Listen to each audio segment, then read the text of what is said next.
నిశ్శబ్దంగా ఉండు. ఎందుకంటే నాణెము ధ్వని చేసినంతగా నోట్లు చేయవు. విలువ కలిగినవి అలానే ఉంటాయి. ఇతరుల భావాలతో ఆటలాడకు. అలా చేస్తే నువ్వు గెలవచ్చు, కానీ ఓ మంచి వ్యక్తిని నువ్వు జీవితాంతం కోల్పోవచ్చు. ఈ ప్రపంచం ఎదుర్కొనే చాలా ఇబ్బందులకు కారణం అశాంతిని తగిలించే చెడ్డ వ్యక్తులు కాదు, మంచి వ్యక్తుల మౌనం. ఎవరైతే నన్ను నిరాకరించారో వారి పట్ల నేను చాలా కృతజ్ఞుడై ఉన్నాను. ఎందుకంటే వారి వల్లనే నా అంతట నేనుగా ఎదిగాను.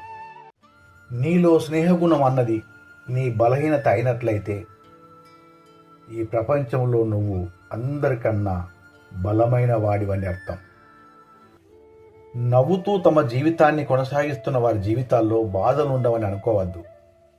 వాటిని ఎదుర్కొని నిలబడే తత్వం ఉండడం వల్లనే వారు మనకు ఆ విధంగా కనిపిస్తారు. అవకాశాలు సూర్యకిరణాల వంటివి, అందుకే వాటిని వీలంత త్వరగా దొరకబుచ్చుకోవాలి. ఆలస్యం చేస్తే వాటిని కోల్పోక తప్పదు. నువ్వు వెలుగులో ఉన్నంతకాలం నిన్నందరూ అనుసరిస్తారు.